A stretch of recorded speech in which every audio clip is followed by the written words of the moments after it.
The Prince of Ecru. You need to tighten your tie, sweetheart. It's going to fall off. Or what was your plan? Slip it over your head and loose it again. I don't know why your father insists on real ties. You would be better off with a clip-on. Lady Casella Samara primps her toddler as they prepare for his birthday celebration. He insists because it shows we care for the little things. These few extra minutes adorning my pride and joy with a handsome paisley tie and a matcher's cummerbund. It speaks volumes of our family. Obata enters the room, dressed in his three-piece suit with crimson and purple cufflinks, a crimson tie, and a cummerbund. Morgan reaches for his father, restless as he whines about being picked up. Obata kneels and kisses his son's forehead. He lifts the 4-year-old to eye level. Morgan grabs his father's long beard. Casella, check this out. Obata winks at her as if they were teenagers again. Obata's natural hazel eyes became a crystalline purple, mouthing in awe as he felt his father's face. Obata, don't be so reckless. He's just a boy and your eyes could hurt him, Lady Casella warns her husband. The god's eye ran through the pure blood leaders of the Samara family. Their bloodline ran back thousands of years. They are one of the few families on the planet who could boast of such a lineage. They were feared worldwide, though it was never recorded what would happen to a child who witnessed the eyes. Morgan stood on the sink staring into his father's eyes, which showed the boy universes and worlds past.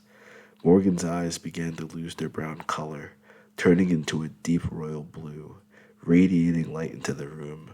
Obata looked away as his eyes strained, though he smiled with great pride. Obata couldn't handle the power emitting from Morgan's eyes.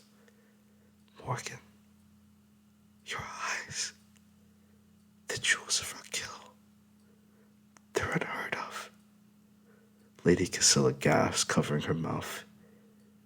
He's going to be even stronger than you, Obata. May anyone who witnesses the jewels of her kill face Ecru's wrath.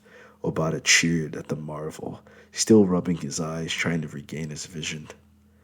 The world thought he was a madman for speaking of Ecru. They believed he rattled like a madman, even in Nadia itself. When Obata returned to what was now Nadia, he was in rags and dependent upon everybody. He left poverty and validation. He left his father's image and left the world. Obata Samira created his world, and his son became his vision of the future. Obata reflected on life's journey with crystalline blue eyes. Should he wait for it to stop? He must be too young for what the eyes have shown him.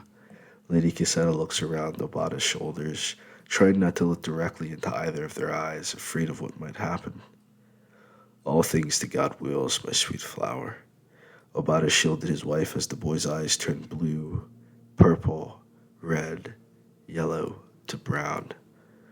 The boy fell to the ground, crying hysterically. Casella and Obata rushed to his side, kissing and hugging him. I had a bad dream. Morgan hugs his parents as if they would disappear. It was scary. Obata kneeled before his son, wiping his tears from his eyes. As long as you have the father to kill and serve the mother Gaia, then there is nothing, absolutely nothing to fear, my son. Remember that always. Morgan's tears dried, staring at his father's solemn face. Did you understand me? Morgan shivered, looking to his father's hazel eyes. Yes, sir. Morgan hugs him, shaking with fear. What did you see? It was a bull and a lion fighting, and then a pig ate a bird, and then the lion ate the bull, and then the pig and the lion were fighting, and the pig was scared of the lion. Obata stood pacing away as Lady Casella cradled her toddler. She nuzzled him with her nose, kissing his forehead before setting him off to run and play around the manor. You look worried, Obata. I'm trying to believe my advice. I've brought the guardian of Ecru into this world without any protection. He speaks of their threats, the bull and a lion, my father and Colin. I thought your father told them to stand down while you rebuild Ecru. I must begin training our son. In case the worst happens, he must be able to control his powers, or else they will see him as a threat. Obata held his wife, beginning to weep as if he had understood the boy's vision too well. I've always feared being right. I've always thought they were right about me. But the Messiah, and here, my enemies have never been stronger. I've always believed you. Lady Casella stoically stared into her husband's harrowing face. Thank you. I will always love you. And I you, my dearest wonder, my truest love, and the moon to my sun. Obata lifted Lady Casella in his arms, dancing her around the room. We've created the savior of humanity. We have to raise him first. Lady Casella laughed as Obata tossed her into the bed. I love you, Obata. I will protect you, Casella. And I'll protect my son. This I swear to you. Obata kneeled before his wife, bowing his head. You need to get Morgan ready for the parade today. We can finally announce it to all of Gaia. We have a guardian again, Casella. We can truly call ourselves Ecru. We must announce it to as many as possible. All of Ecru must know their guardian walks.